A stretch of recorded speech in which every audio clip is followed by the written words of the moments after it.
Hey guys, hope you're doing well. I've got a short lesson for you today, so I just need you all to watch along, take some notes like you would normal, and then that's it for the day. So this first part, for some of you in fifth period, a couple of weeks ago, we talked about some of this, so it might be a little bit review.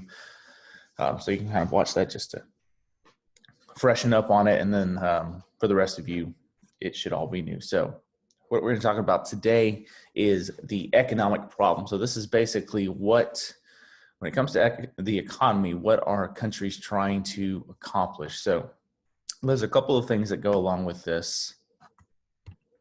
But first of all, the economic problem is simply, the definition is how best to accomplish the economic goals of that individual country. That is what their problem is. That's what they're trying to do. Is accomplish certain goals. So what are those goals? There's four specifically. So the first one is a low level of unemployment. It's the first thing that countries are trying to accomplish is have as low an unemployment level as they possibly can. It's never going to be zero. It's going to fluctuate, but regardless, countries are trying to implement policies that is going to achieve what they think is going to be the lowest level of unemployment that they can accomplish. And there's a lot of reasons for that, obviously. Having people in the workforce is never a bad thing, but it benefits society as a whole. And then obviously on the individual level, people working and making money for themselves is a good thing. But for society, having low levels of unemployment has a lot of benefits. For example, the more people in the workforce, the lower the poverty rate is. So you're bringing more people out of poverty. You're generating more money for the government because more people are now paying taxes. But as more people come out of poverty, that naturally is going to lower the crime rate, which is a good thing for the society. So there's a lot of benefits to having low levels of unemployment outside of people just working and having jobs. It has some side effects. So that's the first goal. The second goal of different countries is to have a stable price level. Okay, and that just means that, we've talked about prices and how they're set and stuff like that, supply and demand. What different countries want to do is they want to make sure that that price of different goods and services is not fluctuating super high or super low in short periods of time. They want it to be pretty stable so that mainly people can expect what is going to happen. Over on the right hand of the screen, I put a chart on there. It's the Consumer Confidence Index. And this is one tool that economists use when measuring how well the economy is doing. So they'll look at the unemployment rate. They'll look at GDP, which is just basically how much we're producing and stuff like that. But another thing they look at is consumer confidence. And this just, you can see it on the right, this just demonstrates how willing people are to go out and spend money. So when consumer confidence is high, that means people are very willing to participate in the markets and stuff like that. When it is low, people are less willing to participate. They're going to be more likely to save their money and stuff like that. And that just makes sense if you think about it. And we kind of talked about this several months ago, basically at the beginning of the semester. When it comes to price levels, if I know what the price of something is going to be, I can determine if I'm willing to buy it. But if I've got my price set, if I'm willing to spend $1 on a candy bar, if I know that the price is very likely to change one way or the other, like maybe it's going to jump up or it's going to drop, I'm less likely to spend my money because I don't know what's going to happen. I want to wait until I have confidence in what the price is going to be. So for countries that want people spending money because that's generating income and stuff like that, that is helping their economy, they want to ensure that the price level is staying pretty consistent. So that's the second goal. The third goal is to have a healthy rate of economic growth. So economic growth is just an increase in the quantity of goods and services a nation can produce.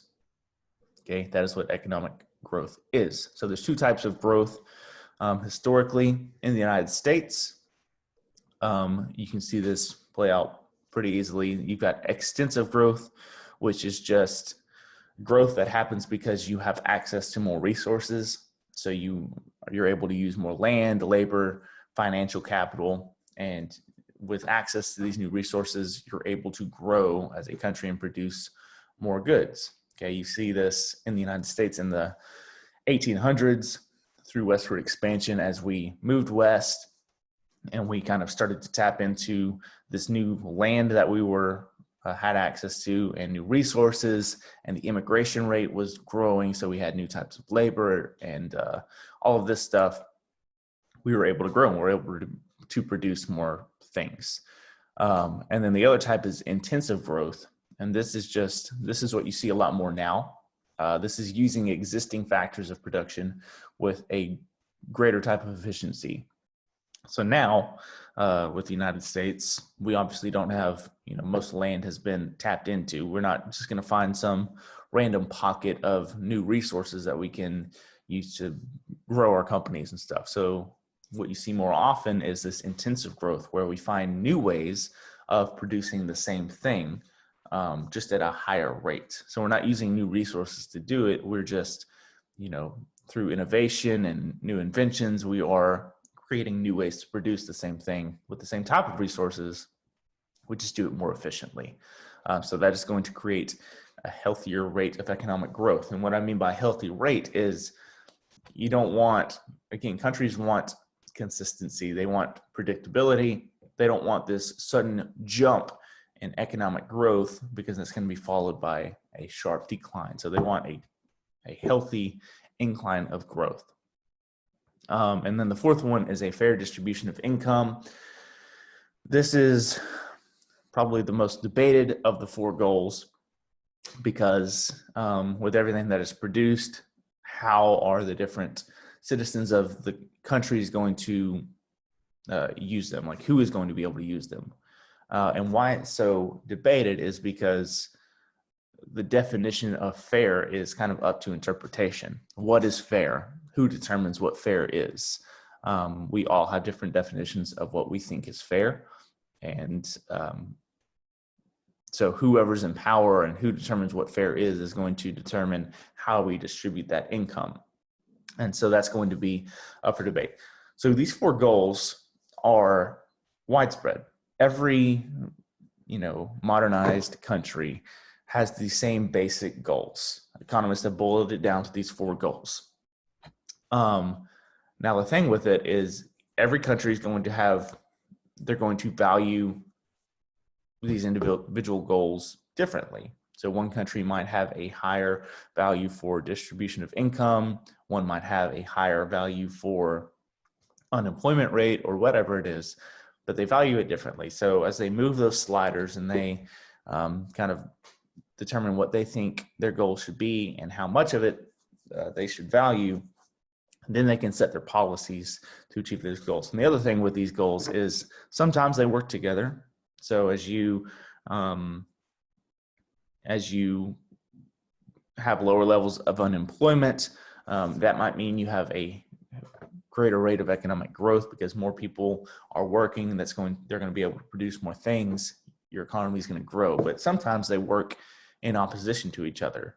So as you find new ways to distribute income and you try and balance it out, that might have effects on the GDP or the growth of your economy. So policymakers have to keep all of that in mind as they set their policies according to the goals of that country. And we'll look at that in a little more detail next week. All right. So with those goals in mind, there are three basic questions that these countries have to answer. Once they set their goals, they're all going to answer the same question. They're going to ask the same question and try and answer it. So the output question, which is what is the nation going to produce? Then you have the input question, which is how they'll produce it. And then the third one is the distribution question, which is who is going to receive it. So the what, how, and who of economics is what countries are facing. So we're going to break those down very quickly. and what that means. So the first one is the output question. What is the nation going to produce? So we've talked about this at the very beginning. Economics is the science of choice. So studying the choices that both individuals make, but also nations make. So we talked about it a lot on the individual level. Nations face the same question. We have, they have citizens that have unlimited wants, but there's limited resources available. So they can't produce everything that is wanted in their nation. So they have to make choices on what it is that they produce. You have basically two types of goods: consumer goods and capital goods. So consumer goods are things that we consume as individual people, things that we buy, that kind of make the economy go round. So you can think of examples, but anything you can buy from the grocery store: meats, breads, milks, to electronic goods, anything like that, phones, those are consumer goods. We are consuming them. We are using them on a daily basis. And then you have capital goods. So capital goods are things that are made to make the consumer good. So as an individual citizen, you're not necessarily buying a capital good, but capital goods need to be made in order to create what you're going to buy in the consumer goods. So capital goods include machinery, obviously, but farm equipment, stuff like that. These are things that will produce the goods that are consumed. So there's this trade-off that exists in different countries, because no country is going to just make one of those things. You're not going to be 100% making consumer goods, because if you did that, then eventually you wouldn't be able to produce them because you have no capital goods. On the flip side, a country's not just going to make capital goods because they can make all the machinery that they want. If they're not using that to actually create consumer goods, and people aren't buying stuff, and their economy is going to collapse. So there's a combination of production that exists between capital and consumer goods, and it really boils down to spending versus saving. So as countries create policies when it comes to the economy, this is what they're thinking of. And again, creating the scale and tipping it one way or the other. But typically a country that is going to spend more is going to be more in line with consumer goods, because they are buying it and stuff. And people that save more, they are investing more in capital goods, because you don't just, when you save, you don't just put money in in a box and leave it. You're putting it either at the very least in a savings account, and the bank is taking that capital and giving out loans to different companies and investing it in different things. Or maybe you're saving your money in the stock market or in 401ks, and that's being invested in different things. So saving money is going to lend itself more to capital goods. Spending money is going to lend itself more to consumer goods. And countries have to keep that in mind if they want their production to be lean one way or the other. They can create policies that incentivize spending or saving depending on what they want to do. So that is the output question. What is a nation going to produce? And then you go to the input question. So we've decided what we're going to produce. How are we actually going to go about doing that? Should a business firm use a greater amount of human labor or capital goods? Is really what this question boils down to. When we are deciding how we're going to make something, are we going to use more human labor, or are we going to use those capital goods I was just talking about? We're going to use more machines in our production process. Okay. And there's pros and cons to both of them. So let's start with a more labor intensive business. Okay. The pros of labor intensive system is human labor is very versatile. You can train people to do different things. People are not limited to a specific skill set. Now they master certain things, but if you need someone to do something else, they can have multiple skill sets compared to a machine, which is basically geared to do one specific task. So human labor is trainable, versatile. It's a labor intensive business is going to be more flexible to meet the changes in demand. So supply and demand, they fluctuate depending on what's going on. As demand rises and there's a need for more goods to be made, companies have to adjust, and they have to be able to increase production. Well, in a labor intensive company, that's easy to do. You just hire more people, and your rate of production is going to naturally increase. And on the flip side, if demand decreases and you don't need to produce as much, you can lay people off and your production is naturally going to decrease. So it's easy to meet the needs and the changes in the markets.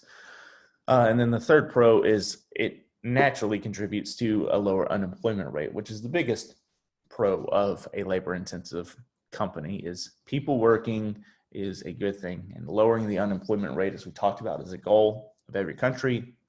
So having some labor intensive jobs available is a good thing, but there are negatives to it. Human beings are not consistent. So depending on the weather, maybe it's snowing a lot like it is right now, or someone's struggling mentally, or they go through a divorce, their labor is going to decrease. Like we are we're not very consistent as humans when it comes to the type of work we do. It can fluctuate day in and day out. So that's a big drawback for a labor intensive type of company that needs consistency. And then you have a capital intensive company, which is a company that uses a lot of capital. They use a lot of machines and stuff like that. And the pros of that are you don't have a lot of people working for you, so there's not a lot of payrolls. Capital intensive companies usually have a lot of upfront costs in installing machinery, but outside of that, they don't have a lot of payrolls and hidden costs to pay day in and day out, week to week. There's just a lot of upfront costs. There's not a lot of threats of, unrest or lawsuits, or the threat of losing your labor to union strikes and stuff like that. So companies don't have to worry about that. And the biggest one is this assurance of a constant rate of productivity. You know what you're going to get out of machines day in and day out for the most part. So there's not this fluctuation based on human emotions that's going to happen. The cons of a capital intensive company are basically what the pros of a labor intensive one are. Machines are limited to what they can do. So if you need a specific task done, you're going to have to invest in another expensive piece of machinery. They are, if you need to increase your rate of production or something like that, it's harder to increase or decrease. So as the markets change, you have to find different ways to create new rates of production. You can't just hire more people or lay people off. Your machines are constant in their rate of production. You can't just turn it up to 100. You're already doing that for the most part. So it's a little bit more limited on that. So those are the two types of how we make things. So countries are deciding and businesses are deciding which type to use. And really, it's a combination again. You're not just going to have one or the other. Even on a capital intensive method, you're going to still have people that run the machines and, maintain them and stuff like that. And even the most basic form of production, people still use tools to some degree. So it's some kind of combination that companies have to decide, and countries have to decide what, again, they incentivize in their policies. And the third question is the distribution question. This is the who will receive what the nation produces, and this is the most debated question. So when you look at the other two questions that are brought up, what are we going to make? How are we going to make it? For the most part, these are, the what is kind of settled. It's based on what resources we have available, what infrastructure is in place. What the United States produces is not going to change a lot. And if it does, it's not going to just suddenly on a whim change what we produce. Like we make what we make. Over time that might shift, but and how we make it, again, there's some debate in that. Like you look at the energy sector, how we produce energy is debated. Even this week, you can look at, there's big debates over types of energy like wind and solar versus, and nuclear versus natural gas and stuff like that. And people debate how we produce certain things. But for the most part, who receives the benefits of what the nation produces? That is the most debated question that exists. How do we distribute not only the goods we make, but the money we make from from those goods? Is it based on age? Is it based on income? Is it based on race, sex, whatever? Like there's all these different factors. How does the nation decide who is going to receive the fruits of their harvest? That's the big question that countries have to decide. And it is never simple. It's why it's the most debated question. So there is a fourth question that sometimes has to be answered. I didn't put it on here, but it is the when of distribution. So you've got what we make, how we make it, who receives the benefits, and then sometimes the question of when comes into play. So when do they get that? When do we distribute these things? And that doesn't always come up. Sometimes it does. Again, you look at energy.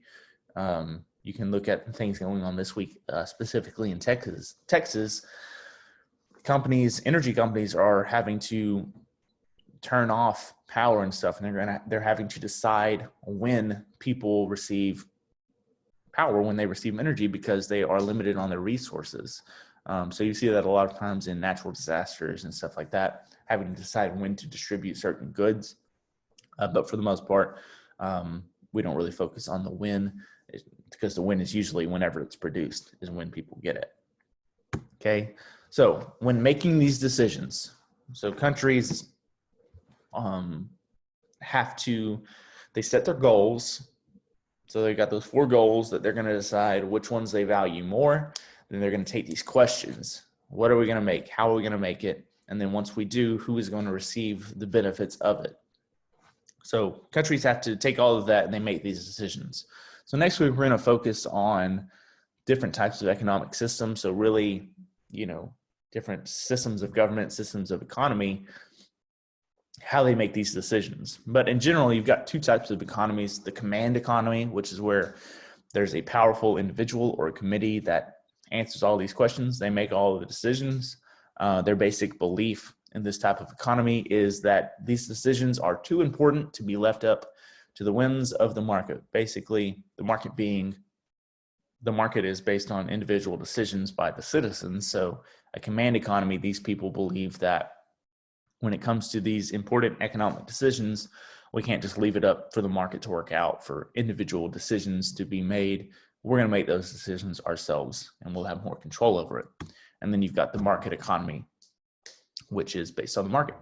Natural adjustments of capital and consumer spending. As people make their decisions, the market will adjust to it. We've talked about this a lot, and it is based on these basic economic laws, which we have discussed.